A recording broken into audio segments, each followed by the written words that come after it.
Appreciate you having me. This is definitely going to be, so if any of you guys have seen the previous talks I've given here, it's going to be a little more casual. I don't have like a presentation ready or anything. I have 10 routes in a folder. I'm going to pull up. It's mostly route mechanic stuff, like the details of running the route properly, technique stuff. I didn't go into a lot of like coverage adjustments, but if we want to talk about that, we can. But if you got questions, just hit me with them. Probably won't get through all the film, but we'll do what we can. All right, so this first one, Jay, you can see this, right? Yeah. You're good. So this is the one. This is like this infamous comeback by Richie James. If you watch my channel, you know you've seen me. You've seen me talk about this 100 times, but this is the best example of what we call the false accelerate breakpoint. This three-step breakpoint to get out of the comeback or curl, right? Same footwork. I call snap 1 2, right? These 3 steps to get in and out. Okay, but the real reason we call it the false accelerate, it's his body language. It's not even necessarily the footwork pattern.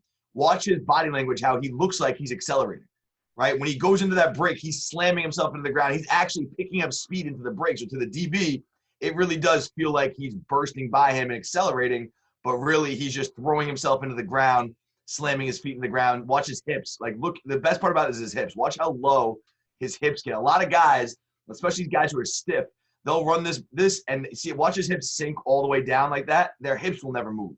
And when a guy's hips never move, they don't absorb the ground as much. They don't absorb this as much, and they can't stop this suddenly. All right, and they're just using their leg muscles. But really get those hips involved. It's a really good example of like that false accelerate body language. Throwing your body forward, chest over your toes, sinking your hips down, 3 violent steps. Just selling vertical to the last second. It's the best example that I've seen. Now I just want to talk about the release a little bit. I guess an important coaching point that I don't talk about a ton on this rep is you're running a comeback, right? So you talk about what's the release I want to take at the line of scrimmage on a comeback.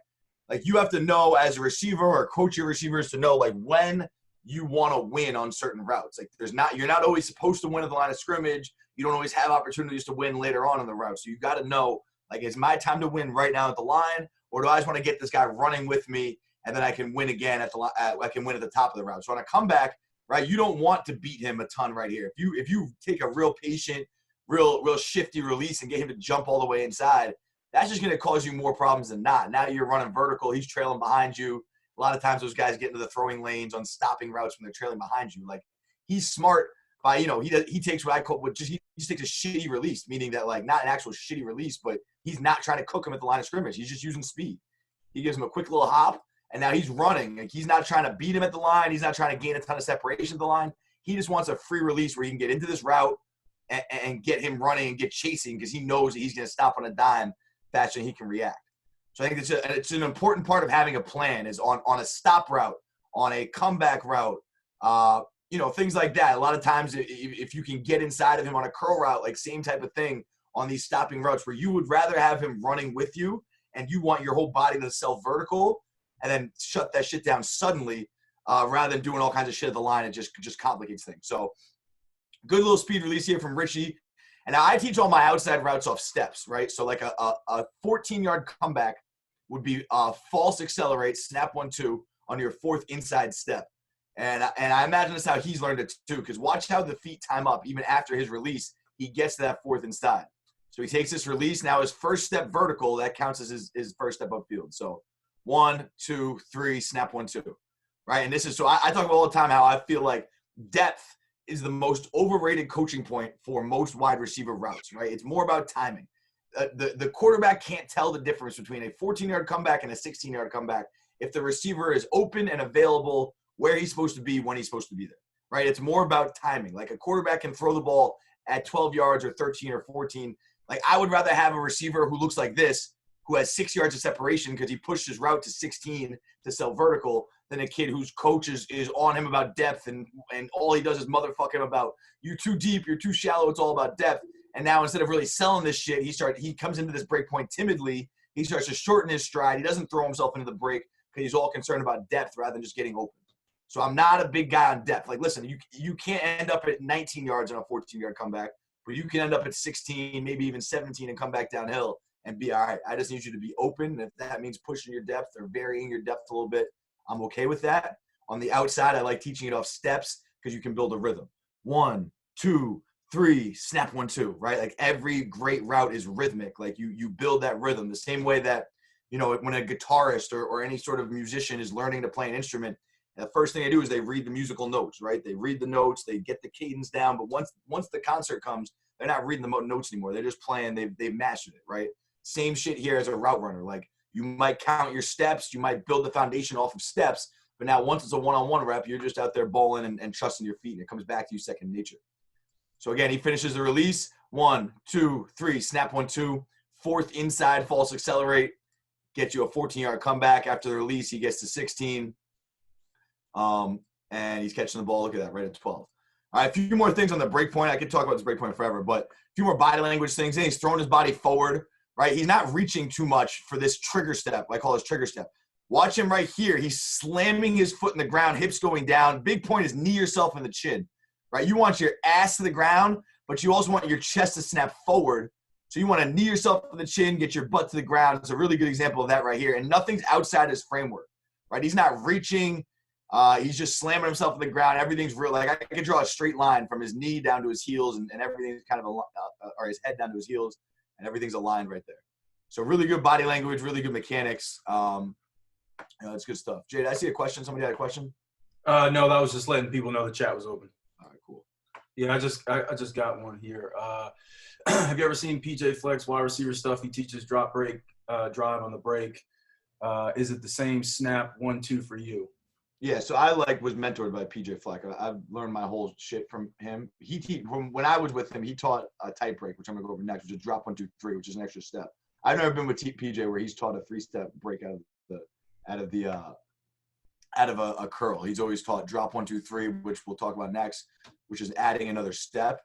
But like drop break line and that stuff, he uses that a lot for like square breaks.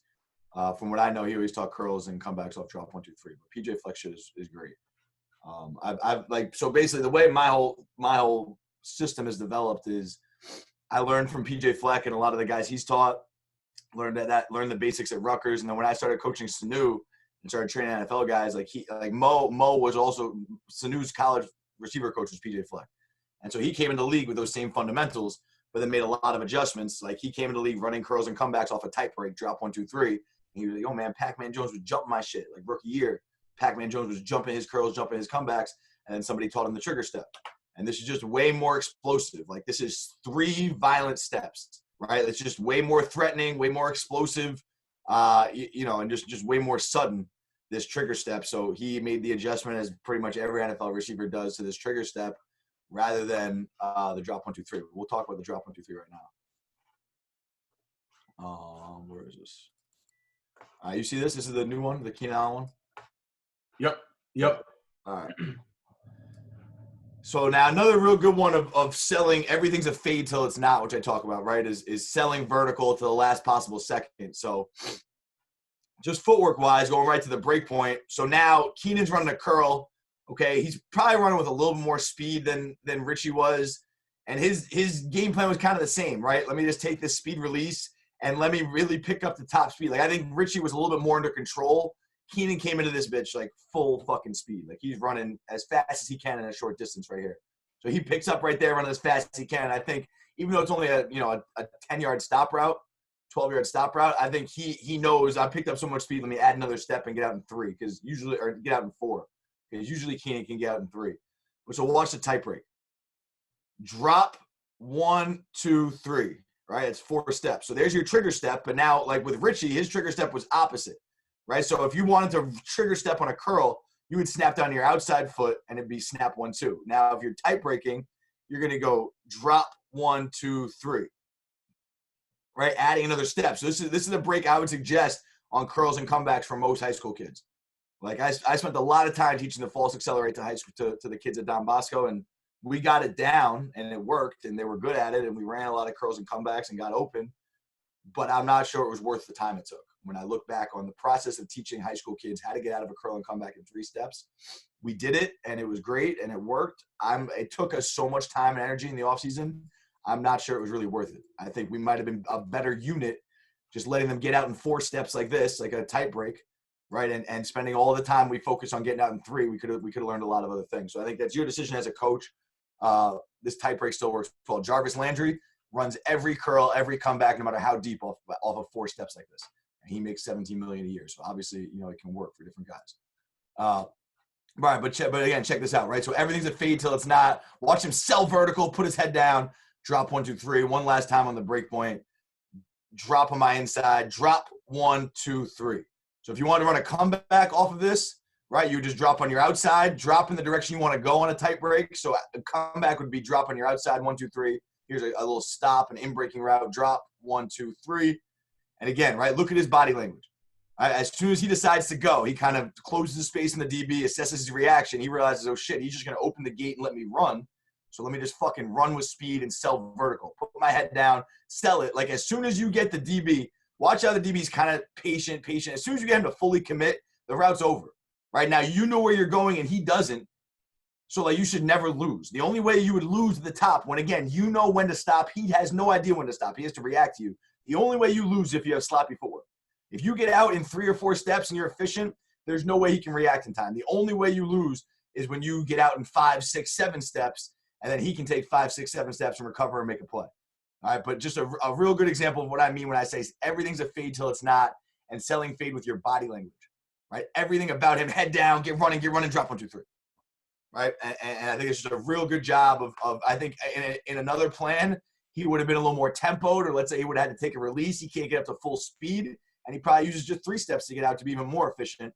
The other thing I'll say, right, and this is real advanced level shit, and any high school coaches, I would never bring this up to your guys because I would never bring this up to college kids. I would never bring this up to rookies in the NFL. This is like veteran shit only. I'm convinced the more I watch this play, right, we just talked about a comeback where what did he do? He trigger stepped on that inside foot, 1, 2, and then came out, right, on a comeback. I'm convinced that this hard inside drop step, this trigger step, sells comeback to the DB. Watch how he takes his outside path, right? Because he's used to guys snapping down on that inside foot, taking 2 steps to get out after that. And I think that he, like that inside drop step, I think makes him feel like it's a comeback, and then he stops inside. So I think that's a whole nother level 500 way to pair routes together, is starting to pair like where is that trigger step and how many routes can I run off the same trigger step? So now we have a stop, we have a comeback off the same trigger step at the same depth.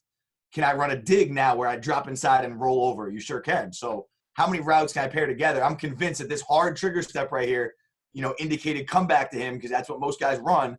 But then there he is turning the other way and stopping inside. I think that's another way where pairing those trigger steps together is a really effective way to keep the DB off balance. And it's some real high level shit here from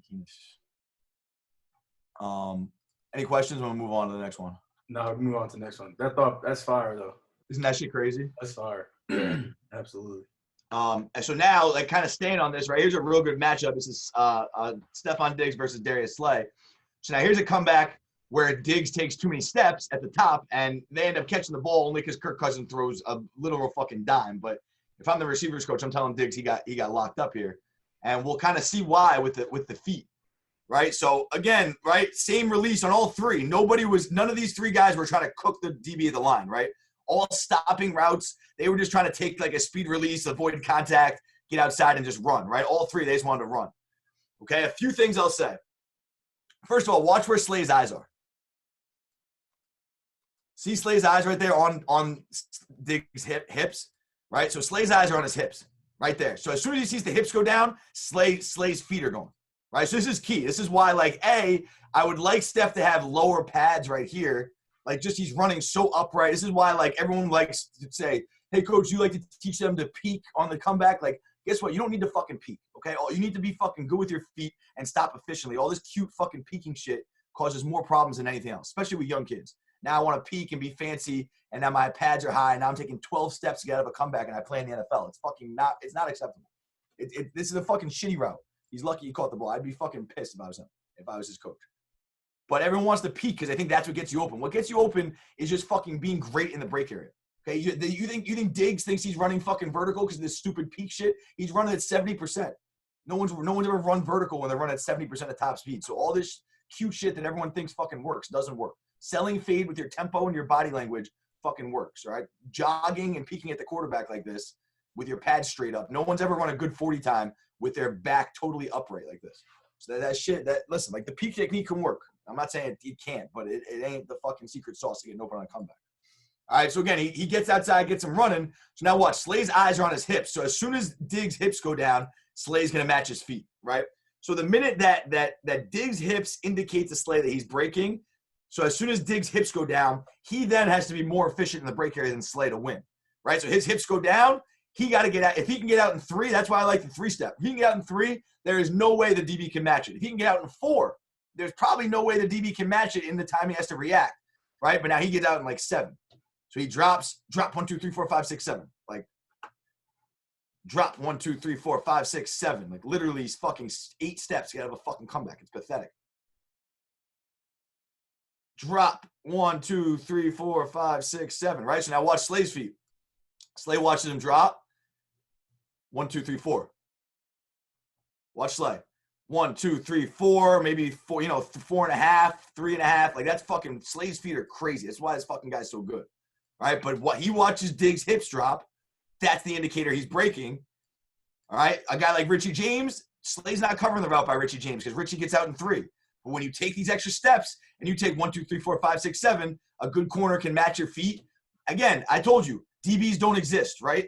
They can never fucking cover you. You know where you're going. He doesn't. The only way we lose our control is when our technique fails. So we're in full control. He doesn't know where we're going. All right, if my technique is sound and I get out in 3, this guy still doesn't exist. He's still invisible. I'm still open by 3 yards. Okay, but I give him control when his technique can beat me. And now he gets out in less steps than I do, and there he is blanketing my route. And any other level but the NFL, this is probably a pick.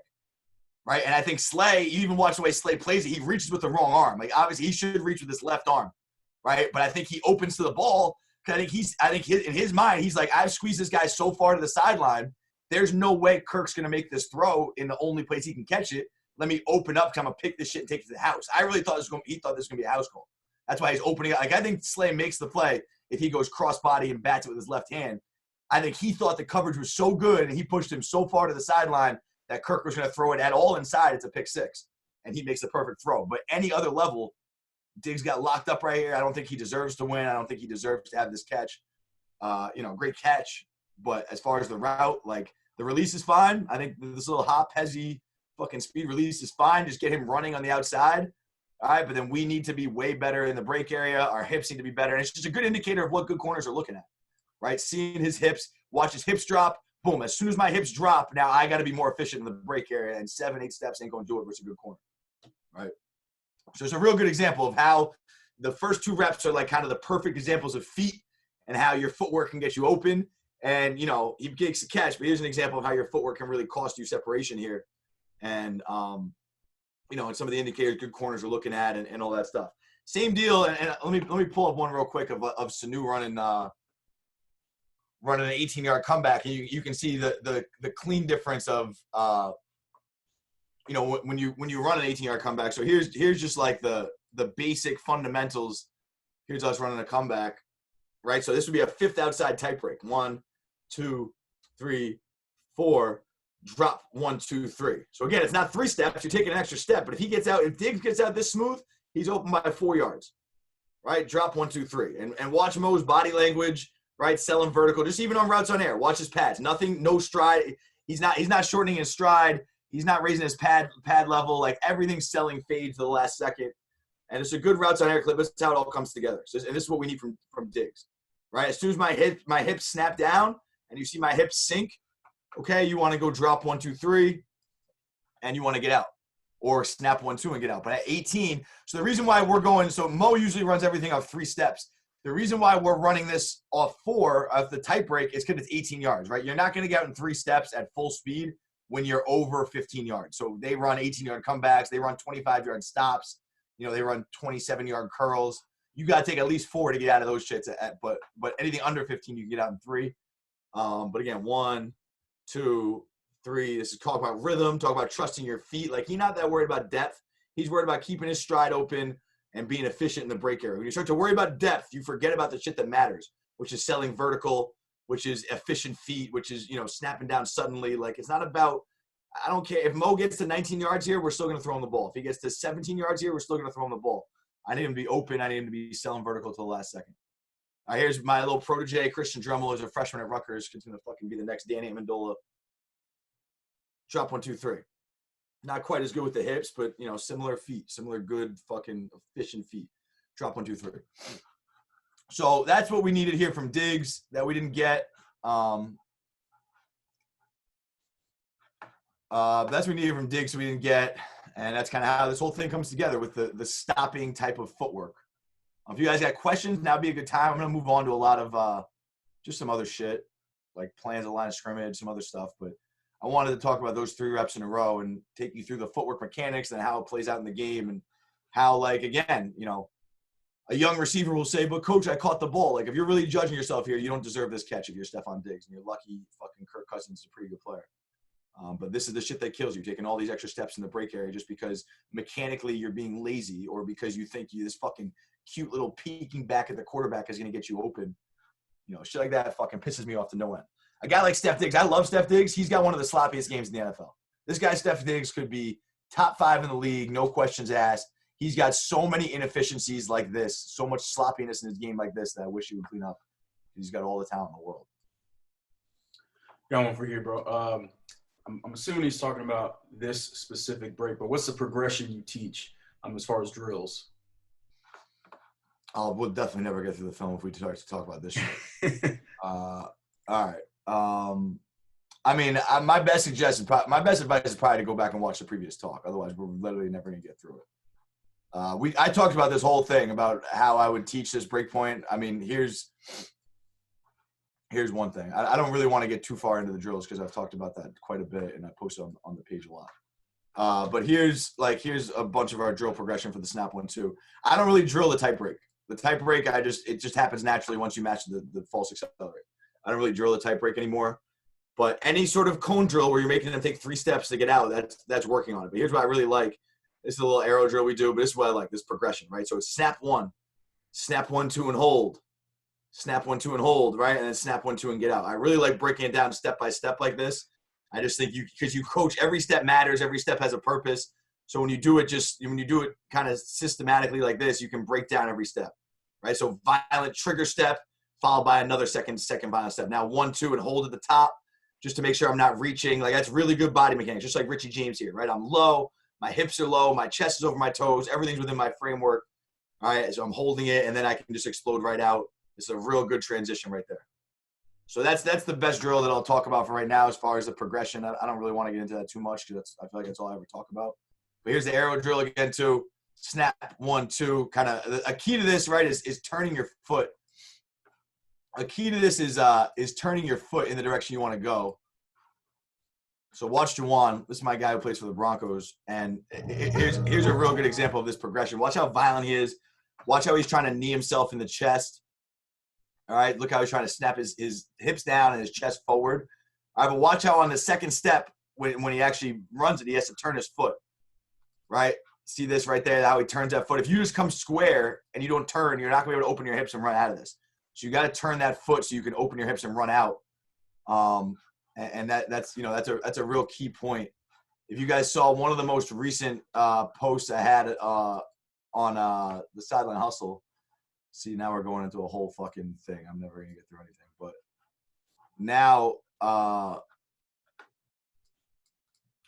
listen to this one real quick, and Mo talks about kind of turning your foot inside. I'll just let this play with the sound. That's it.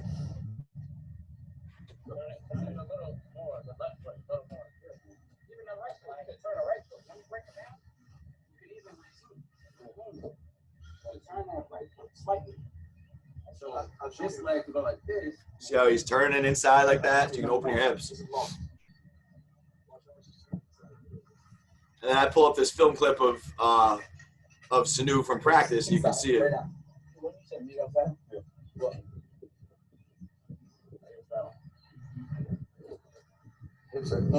Hips inside. See how he's turning inside so he can run out of that shit. This is Carl Nagadosi. He plays in the XFL. He's 6'7". This is the first time he was learning this. Snap 1, 2. You know, that ain't bad. That ain't bad. A little box drill we do. So, you know, just talking about real quick, just turning that foot. So I think that's a real important one. turning that foot inside. So those are some of the progressions. But like I said, we'll be here all day if I keep going on that. Any other questions, Jay, you feel like I should get to? Hopefully that helps with some. No, we're good. We're good.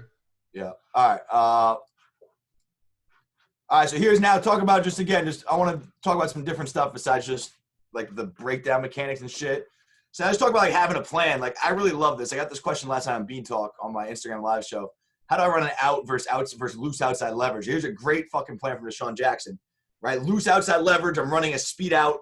How do I capture that leverage back, right? So first thing you got to do is stem at him right away.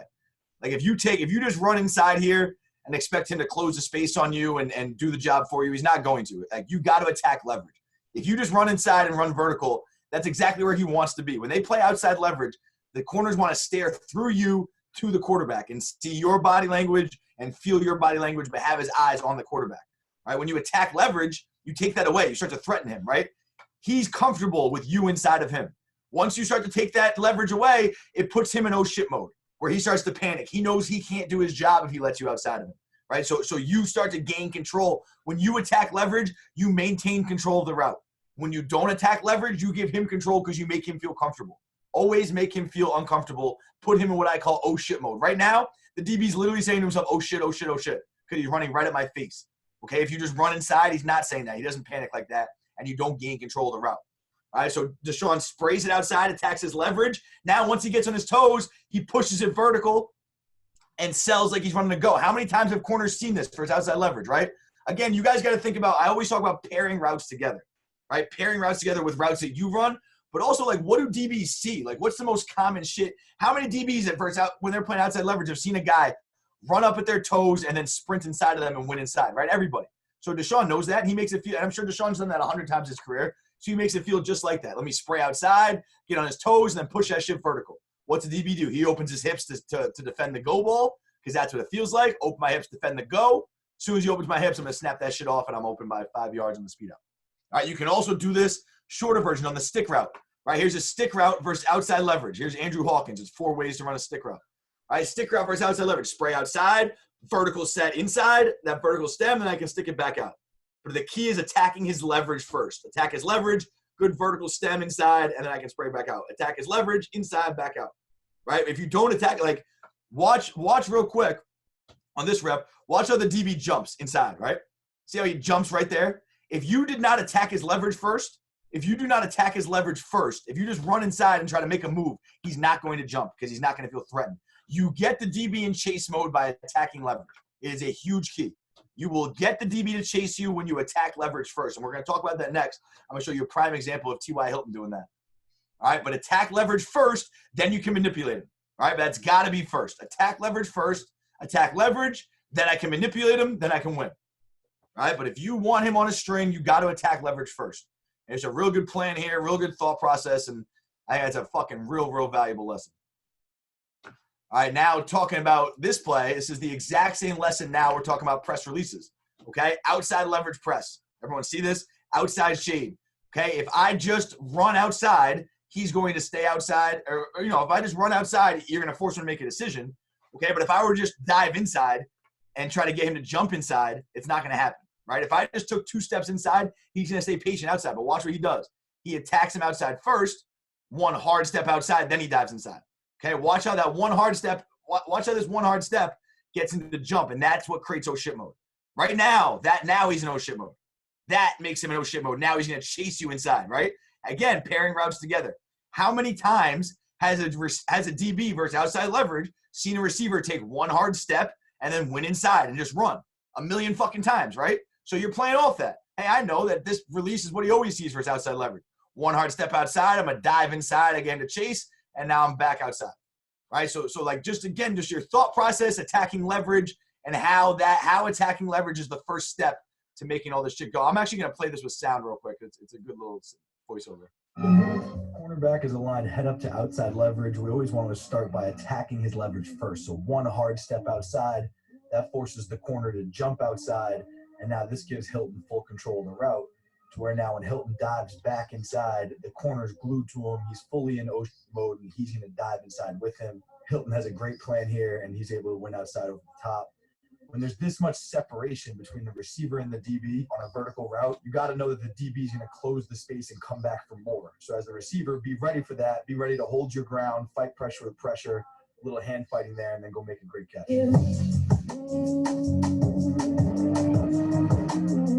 So again, a few good points, but that's what exactly what I'm talking about with this leverage shit. Like, if you just dive inside, you're not going to get him to jump. When you attack the leverage first, that's threatens his leverage, right? His job is to stay outside of you. His coach said, hey, listen, 20, if you don't fucking stay outside, I'm going to put you on the bench right now, right? Especially that happens in fucking high school and college where you don't trust the kids as much, right? So especially they play with even more fear. Like, you got to understand, the life of a DB is so fucking miserable. They are playing with fear in their heart at all times. Like, it's the hardest job in football. How could you not? Like, imagine living your entire life walking backwards with a fucking blindfold on and somebody could take your life at any point. I'd have the most fucking anxiety I could never even imagine it. That's the life of a DB at all points. They have their fucking anxiety levels are through the roof. That's why they're always fucking loud and they're talking and they're fucking defensive and all this shit because their life sucks. Like, they have no control over everything, right? So, but again, like, knowing that, like threaten their most vulnerable spot. Their leverage is what's most vulnerable to them. They align outside leverage to prevent you from going there because they have no help there. They align inside leverage to prevent you from going there because they have no help there. So the minute you threaten that part of their game, they've got no other answers because they're fucking helpless. They're fucking DBs and their life sucks. So attack is leverage, dive inside, you got them on a string. And again, I'm not saying that to hate on DBs. I have all the respect in the world for DBs. Their life just sucks. Like, it's the hardest fucking job in football. And as receivers, there's frankly no excuse for not winning. Because of those reasons. All right, where do we want to go next? Let's continue on kind of the one-on-one matchup theme. So here's one of my favorite videos. Devontae Adams versus Darius Slay.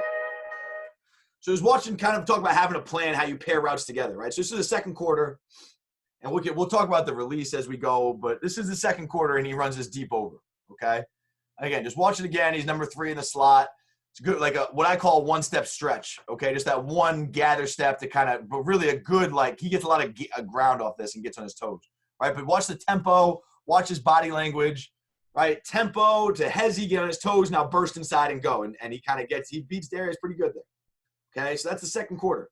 Now you get all the way to the fourth quarter, same alignment, same release, same tempo, sell like you're going inside, now you snap it back out, right? And just, again, pairing routes together.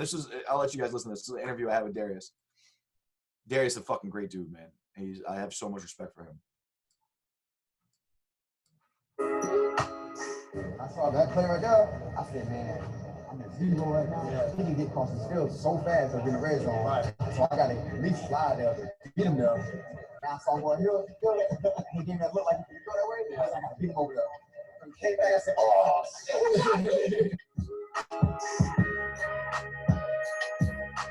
Again, just watch how similar these look and talk about pairing routes together, like, real quick.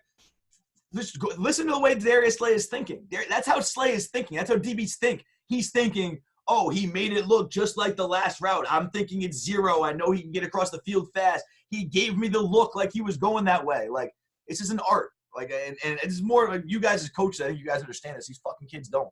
They think it's about fucking 40 times and how can I improve my speed? How can I jump higher? Like, just master your fucking craft. Nothing that's been talked about in any of this shit really requires athletic ability. It requires skill. It requires training.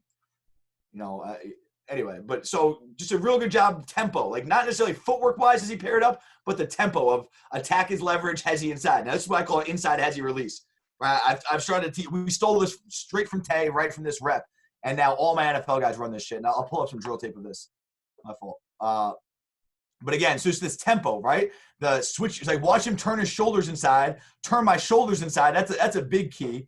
Turn my shoulders inside, Hezzy, get on his toes. And again, it's just that patient tempo. He just got beat with a patient tempo inside. His body's angled inside. There's nothing that would allow Slay to believe that he's going to do anything but run inside, especially like he said, you know it's cover 0. You know you got no help inside. You know the fastest way to get beat is letting him get inside you. So for all those reasons, he's going to overplay it there. Adams knows this, and he gets him to bite, sticks that shit, and then gets back out.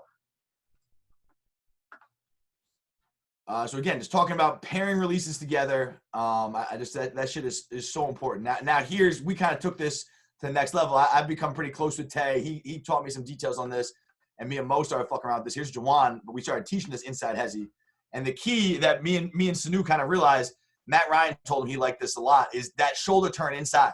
That's what gets the guy to jump, right? Just that initial switch my feet, shoulder turn. Do not use this release when you think you're going to get hands. If you are playing an aggressive corner who's going to get hands on you, do not fucking use this release. But when you got one of these like soft shoe, motor mirror type guys, the way Slay never uses hands. He always just, I talked to Slay about it. He said, I would rather trust my athleticism and bank on the fact that I can predict what you're going to do and get out faster with my feet. When I start to use my hands and start to lunge, if you get your hands off, I leave myself too vulnerable. So that's his theory as to why he doesn't use hands. So in the NFL, you see that a lot more because the receivers are so good. Now you add hand combat, you start to lunge, they get your hands off, you're fucked. So they'd rather just bank on their athleticism. I don't agree with it, but who am I to tell them what to do? All right. But now, so if you get that soft shoe coverage, this is a great release, especially on like a red zone fade or something where you got time, right? Switch your feet inside, switch your feet, hezzy, square them up, back out. Switch your feet, hezzy, back out. The key now, right, and like Mo says here, it's just like playing basketball. Like it's literally that. It's literally fucking basketball. So that's why basketball players make the best receivers without a doubt. Like natural basketball players, Devontae Adams, Allen Robinson, Julio Jones, like Keenan Allen, all these guys are basketball players. All right, but the key on this, you're going to switch your feet and angle inside. On this hezzy step, I want to get back square, okay? Because let's say somehow like he jumps all the way inside, or let's say he stays outside, right? If I'm square, I can give him a 1-2 and then win back inside.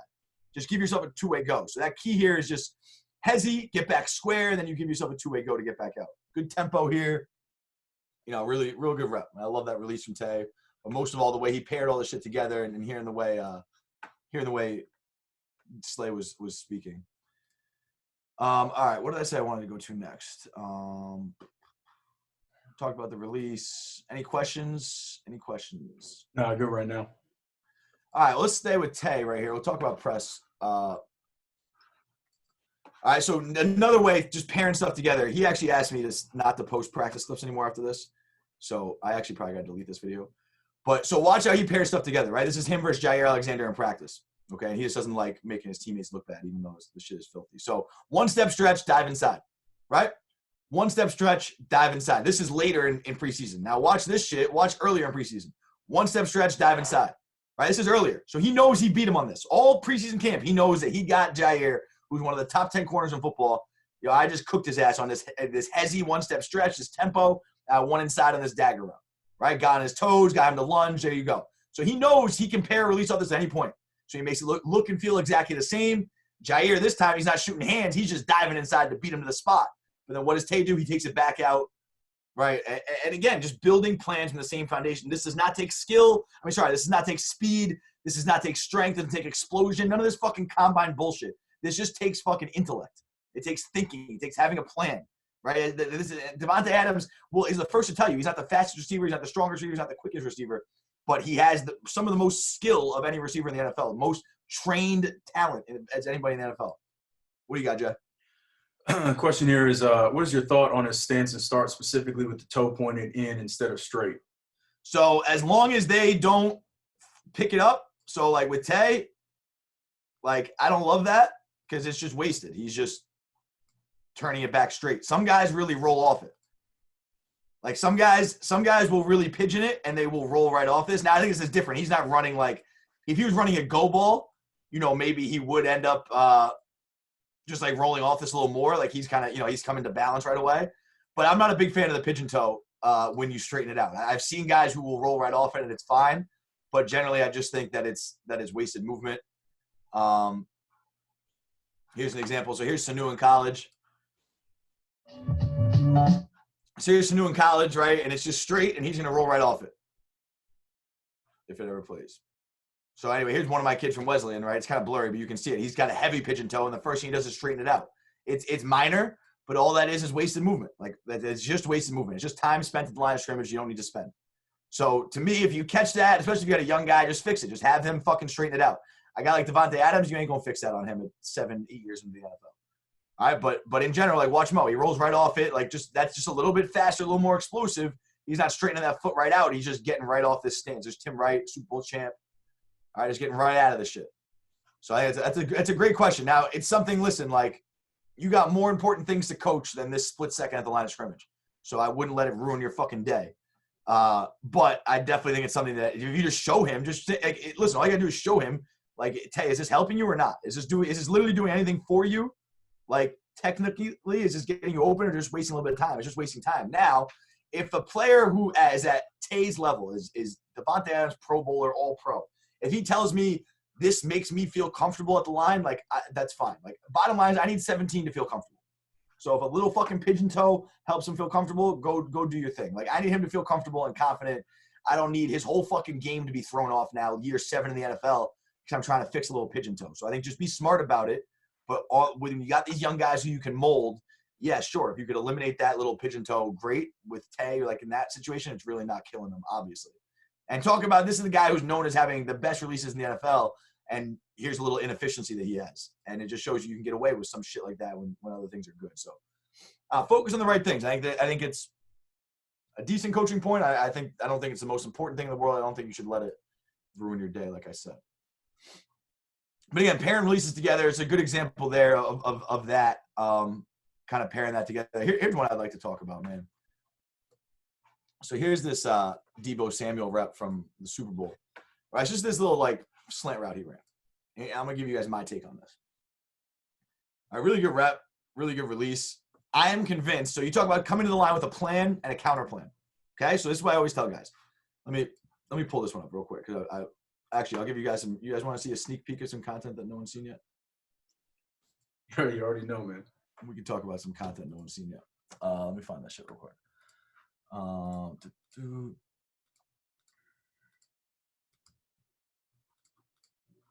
All right, so everyone's seen this this release from Dez Bryant, right? I try to have a little bit different take on it. And I started talking about poise. Okay, well, I think I'm releasing this today. I don't know if I'm coming out with this today or tomorrow. All right, we're talking about poise, right? So we talk about having a plan and a counter plan, right? So Dez Bryant's original plan was not to do all this, right? He came at him with this first double up release and tried to get him to bite. And he didn't bite, so he had poise. Like, knowing it's a red zone fade, you're never going to get sacked on a red zone fade. Now, in high school, maybe you will because you got some assholes up front. In the NFL, where the line can always protect for 3 seconds, you're never getting sacked on a red zone fade ever in the history of the game.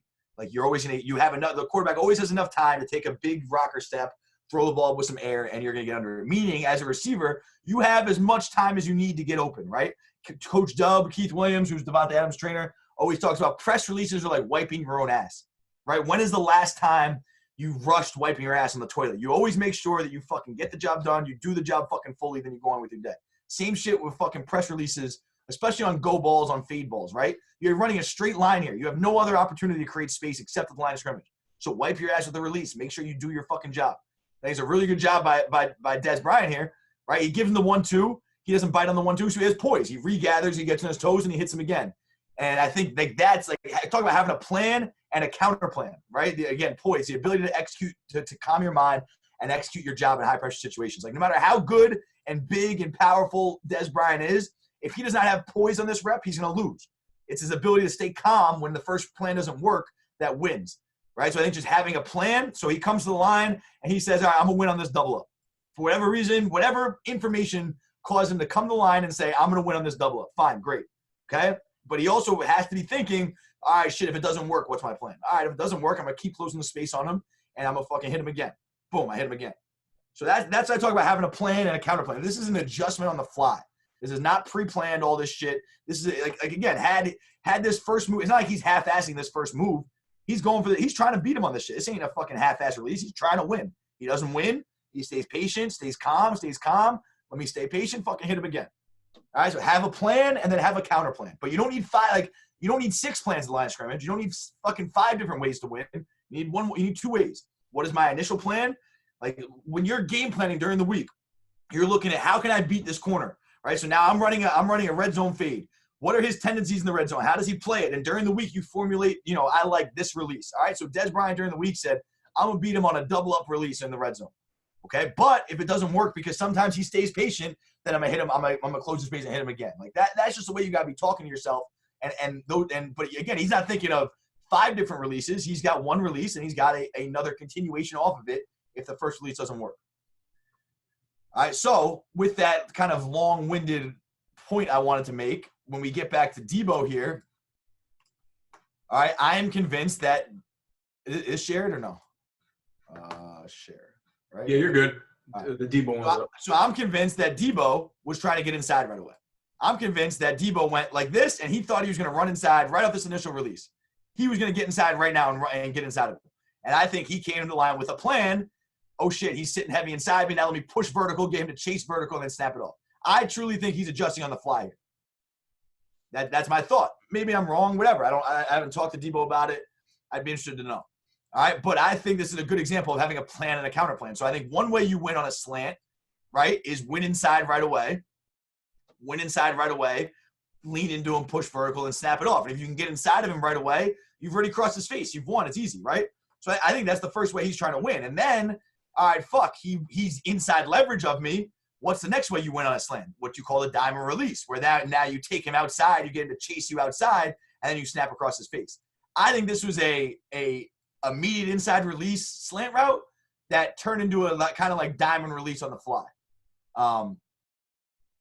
I love it. Great adjustment, great plan. But again, just talking about coming to the line with a plan and a counter plan always. If he doesn't have this counter plan, if he wasn't thinking of this counter plan, if he hadn't practiced this counter plan, if a coach had made him aware of, all right, Debo, I like this plan, but what if the DB does this? What's your answer? If that whole process hadn't happened, there is no fucking shot he's adjusting on the fly in the middle of his first Super Bowl ever.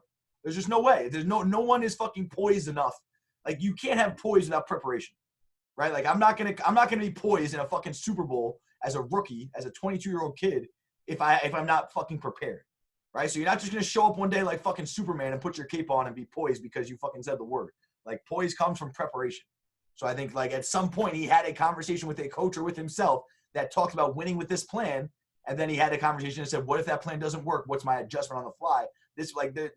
Either this was a predetermined plan and I'm wrong that this was on the fly, or he worked out the counter plan in his head beforehand. Either way, again, the preparation precedes just having a calm mind. Like, you got to be prepared, and you got to be ready to adjust on the fly like this. So great job pairing releases together, having a plan and a counter plan. I got a few more minutes. Let me see what else I want to get to. Probably get to one more route. I got two more left. So we can get to two more. All right, there's three more left, so we might have to get to three more. All right. So one last one. Been red hot.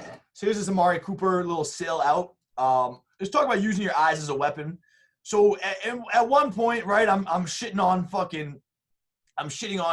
on Diggs for using this peak technique, and then here's now Amari Cooper using his eyes as a weapon to get open, right? So it's not that, like, listen, your eyes as a weapon is always a good thing.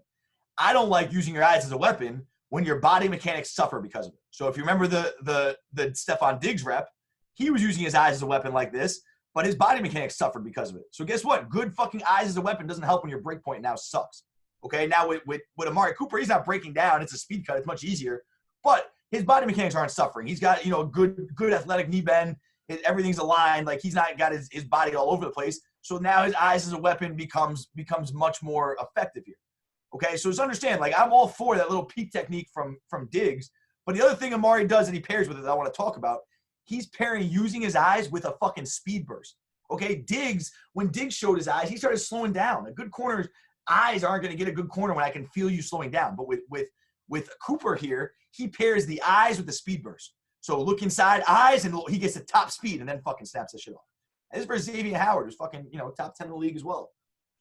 All right, dive inside. His eyes are paired with a speed burst, okay? Like, your body language is selling fade. Then that's when your eyes really come into effect. All right, when we watch this Diggs rep again real quick, okay, this is what I'm talking about. His eyes do not, like, first of all, his eyes kill his body language, but second of all, his body language no longer sells fade when he shows his eyes. He shows his eyes and raises up and slows down. So that's not selling fade to me, right? My body language, even though I'm using eyes, great, cute fucking peak technique, your body language isn't selling fade to me, so I'm not biting on your eyes. Your eyes aren't going to get me, okay? But now you come here to Cooper, and you start to burst, and you get to top speed while you're showing your eyes. Like, all that tells me, all I'm thinking, when I feel a guy get to top speed and he's showing his eyes, the only time I see a guy get to top speed and showing his eyes is when he's fucking catching a touchdown over me. So that's going to put the fear of God in his fucking heart. Okay, but it just, like, understanding these nuances and how to pair them together, like, and how to get it. They are reading body language cues, right? They are running a race where their only information is your body language. Right? Formationally, they can pick up some tendencies. If they're playing zone coverage, they can see the quarterback. When they are playing man-to-man, they are running in a fucking corn maze, and their only way out is your body language. The only way, and if you don't give anything away with your body language, they'll be lost forever, right? And so that's the way you got to think about this shit. Your body language is what loses fucking reps. This is great body language here. Forward, like look at his pad level. Forward body lean. It looks like he's running a fucking deep, like a deep cross or you know, a deep fucking over route. And then he just sudden break points, sell that shit to the last second. His eyes are still looking inside as he breaks, which is it's hard to do, but that's fucking great. Eyes inside, boom, then snap that shit. Suddenly you got no chance. You just got no fucking chance. In a race where you know where you're going and he doesn't, he's got no fucking shot. All right, so good example there, using eyes as a weapon. Here's another really great rep. Just technically. This is probably the last one. One of the last ones I'll talk about. What a catch. That's Corey Davis. I like this. Talk about PJ, a guy who asked about PJ Fleck before. Here's a PJ Fleck product. Bunch of PJ Fleck. You got Mohamed Sanu and fucking Corey Davis in one presentation. PJ would be proud right now. All right, so here's just talking about hand combat. I don't talk a lot about hand combat because I think it's an overrated coaching point. I think hand combat is very valuable and it works. But when you start talking about hand combat, kids forget to use their feet. And I think at the line of scrimmage especially, you don't want to condition guys to bail themselves out with strong hands. You want to get them to move people with their feet, attack angles, attack leverage. You know, like your feet are more important. So I don't spend a lot of time talking about hand combat because I don't want guys to think that's how you win. But now here's a real good example of, like, especially mid-route hand combat. Just watch. Now, with that said, me not talking about hand combat, number one rule when it comes to hand combat is never let a DB put his fucking hands on you. Not for a second. It never benefits you to let a DB put his hands on you. Ever. Ever. Never, ever, ever, fucking ever. Okay? A lot of these guys, like Sanu has a bad habit of this now. I just studied his whole fucking season. I'm trying to get him out of this, where when Sanu gets guys' hands off early, he has a lot of success, because when you get his hands off early, you're creating space, right? Like when DBs get off balance or they feel threatened or whatever, they want to use their hands to gain back their balance, gain back control. So they slow you down, they keep you under control. It makes them feel comfortable, right? So all these guys who they let the DB keep their hand on their shoulder for a while, right? And then they try to throw it off last minute. It's not going to help you as much as getting his hands off early. Let me see if I can find this real quick of Sanu. This is a fucking, let me find this shit real quick. If I can.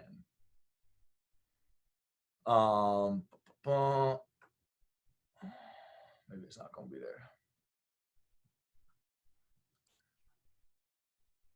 Yeah, maybe it's not here. Anyway, my bad. So, oh, you know what? It's the one I posted on Instagram the other day, though. But I obviously don't have it. But anyway, getting his hands off right away. So just watch Corey Davis get his hands off right away. So watch how this puts Jalen Ramsey in oh shit mode. All right, so what's he doing, right? He gets his hands on him for control. The minute before the hand's even on, look, before I can even pause it with his hand on him, Corey Davis is already getting that shit off, okay? This is fucking awesome. This is what I call a shed, right? A tight shed, fingertips this guy, get the hand off. Watch Jalen's body language. Watch how the minute he sheds, right, he starts to lean, he loses balance. If you don't do this, if you think you're fucking being tricky, guys think they're like being tricky by like, oh, I'm going to let him keep his hand on me and get it off at the last second. Well, then Jalen's just going to be leaning into you, and he's going to use his power to fucking, like, control you at the top here, okay? As opposed to now you get his hands off right away, and now he's off balance. Like, that shed now gets him off balance. And now not only that, he uses another hand combat later where he's pushing him off and use that little throw by. So first, Jalen tries to get his hands on his shoulder pad, shed that shit off right away. Now you get him fully in chase mode, right? Shed that shit off his shoulder pad, fully in chase mode, and then now I want to put it back down on my hip. I'm going to chop that shit off, throw it by, and that was all hand combat there. Like, this was all of rep one by hand combat. So as much as, I don't talk about hand combat a ton at the line because I want them to focus on their feet, but never let a DB put his hands on you, ever. And I want to try and pull up this fucking Sanu rep because it's such a fucking good one. But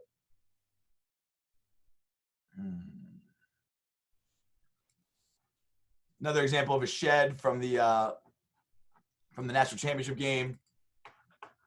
All right, never let and then you'll see some drills from this too. Never let a DB put his hands on you. Here's a kid. I think it's a kid Chase, right? But anyway, I go outside. What's he do? He's off balance. He puts his hands on you. Get that shit off. And now he's fully in chase mode. Look at that separation that creates. Hold on real quick. Let me try and plug this in.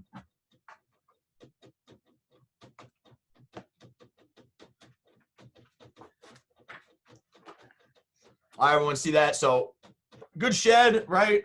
Just a good example of how this shit works. And I don't know if I went to the drills or not.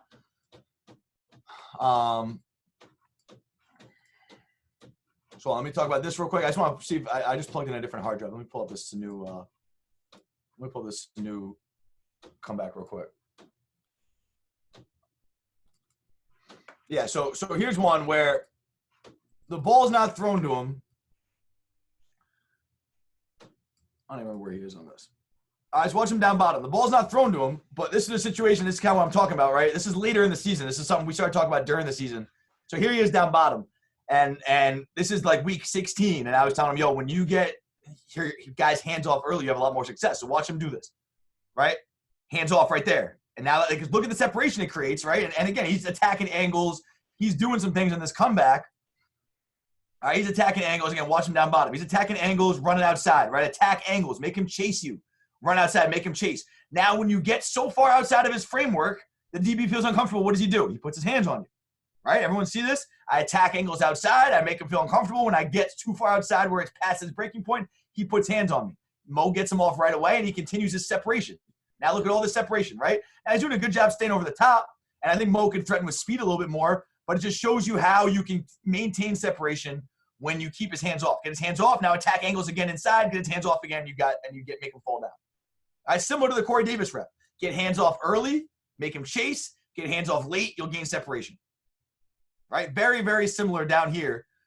And this is just one that made me think of that I recently saw in this film study. Get his hands off, make him chase. Get his hands off late, and that's where you gain separation. And very, very similar to this rep right here by Corey Davis, right? And this is the last one we're talking about. Hands off early, make him chase. Hands off late, gain separation. It's a real good example of how hand combat can win, on top of the break points and everything else we talked about. Just a good example there. That's pretty much all I got. Let me look through this folder again. If you guys got questions, I got another like 5 minutes I can stay on for questions. If anybody has questions, just drop it. I was just about to remind you that it's a little after 10. Yeah, I appreciate that. Let me see if there's anything else I can get to. Yeah, that's it, man. That's it. That was fun. No, absolutely, man. That was good stuff. Yeah, if anybody has questions, man, you got about a couple minutes. Drop them in here. Here we go. As wide receiver change up their releases. As wide receivers change up their releases as you study NFL. I don't know what that means. As wide receivers change up their releases as you study NFL, when does? If you're asking when do wide receivers change up their releases, it's based on alignment and leverage and what route you have. DBs change their leverage. Does it mess with them? Yeah, I mean, that's part of having a plan and a counter plan, right? So, like, in the NFL, guys have more freedom, but, like, DBs, like, you should know off film how the guy's going to play you for the most part. Like, in the NFL, guys will fuck around with you, but, like, based on film study, you will pick up tendencies and know, like, all right, he's an inside leverage player. He does this, this, and this. These formations he plays outside. Like, you should be able to – like, it's not just a fucking guessing game out there. Like, it's like a play, right? Everyone has lines in the play. You kind of know when that line is coming. You know where you're supposed to be. Like, a lot of this is choreographed, and he's going to show tendencies just like you do. So, like, you should play with the line of scrimmage at rules. Like, I never tell a guy to come to the line of scrimmage with a predetermined like release pattern. You have rules based on how he lines. I attack leverage. I eat up space. I play patient but sudden. I play on my insteps. Like, you follow those rules. So guess what? If you move from inside leverage to outside leverage, what's your first rule? It's to attack his leverage. So then you attack his leverage outside instead of inside. Can you speak on being able to open your hips? Open your hips. Like, I don't know. Like, let me know, like, what you want me to speak on. Like, you got it. Like, opening your hips comes from opening your hips. Like, stretching, lifting, the weight room. Like, I assume even when you're running, like, yeah, I mean, like, so anyway, as far as drills for opening your hips, I don't really have any drills for opening your hips. Run with open stride, film yourself, and when you see that you're not opening your stride, then open it more. I don't really have a drill to help you open your hips. Talking about not overcoaching hand combat at the line. Do you coach anything specifically for releases if you're getting pressed by a handsy defender? Yes, more than I can get into right now. You're gonna have to come back for another presentation on that. But yeah, there's a ton of hand combat stuff. There's a ton of coached hand combat. Hand combat is like a boxer. You want to think of yourself like a counter puncher. right? Let him make the first big punch. Then once he makes it, you have technical ways of getting his hands off, but it's way more than I can get into right now. No doubt. And just, studying that opponent, man, seeing what he's going to throw at you. Right. I don't know if you got anything for opening your hips. Everyone always asks me that shit, like there's like some cone drill, but it's just like some guys just can't open their hips because they're tight hips. But it comes from stretching and. No, yeah, you gotta just work the hips out with, mini bands are great. If you warm up with mini bands, get your guys on that every day. There's some good stuff you can do that really loosens up their hips. But yeah, because especially in high school, man, often the hips are neglected. So you just the mini bands are great. They're cheap. You can buy them anywhere really. Just get them to warm up with them, walking forward, side stepping, karaoke stepping. Yoga's good. Goblet squat, anything to kind of get that wide base and force them to get down a little deeper. but even that, like, even if you do all that, like, that's different than running with open hips. You know what I'm saying? That's why it's like, I don't know. I just think like you need to reprogram the way you run. A lot of guys are short striders, and you just need to I think the thing with like shit like this, right? How do I open my hips? Is like, if you are not, the kids asking is like pad level, like whatever you're doing, if you're trying to open your hips, and right now you're not. Just understand the process of changing that needs to be uncomfortable. A lot of guys will come out and do the same shit and it feels the same to them. Nothing feels uncomfortable because they don't want to feel uncomfortable, and nothing changes. Like if you're trying to open your hips, the process of going from a short strider to a longer strider is going to be a shitty, uncomfortable, weird, terrible fucking process. Just like any sort of change. I think that's something I've been hammering home with my guys a lot recently is like, yo, you want to get to your pads level? Like I have no fucking magical drill to get your pads low, right? If I hold a fucking bar that you have to dip under, it's not going to magically get your pads lower. Right? But you have to play with lower pads and be conscious of it, and it needs to feel different. It needs to feel terrible playing that you're so low that it's uncomfortable, and if it's uncomfortable, you're probably making progress. So I think that's something to keep in line. Absolutely. Overemphasize a bit in practice, man. You'll in the game a lot better. But yeah, no, I agree. Absolutely agree. If anybody has one last question, man, we'll get to that. Another dope session, of course. A lot of gems being dropped as usual. So yeah, that's fun, man. The film study is good. Film study, just kind of going through each rep, Yeah, I'm gonna keep looking back and making some folders of this shit, and like, because I tried to think of it together, like the first three, like the comeback and the tight break, and so like I want to try and pair some little film study stuff together so we can talk about that. That was cool. Yeah. Maybe some speed cut stuff next time. Yeah, I haven't talked a lot about speed cut. It's a good idea. Yeah, I'm saying.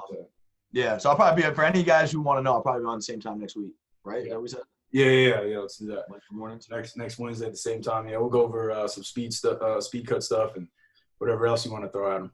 Yeah. The new content looks good, man. That's gonna be dope. Yeah, absolutely. Appreciate everybody coming in, man. Of course, big shout out to Coach Lees for spending some time with us and once again dropping some more gems on us to start the morning off right. So let's have a great Wednesday, man. Everybody, do your thing today. Stay safe out there. That's the most important part, right? And just, continue to push this thing forward, man. So appreciate everybody tuning in. Hope everybody has a great day, man. We're back at it at 11. I got a few more talks today. Let's just keep this thing rolling. Keep it rolling, man.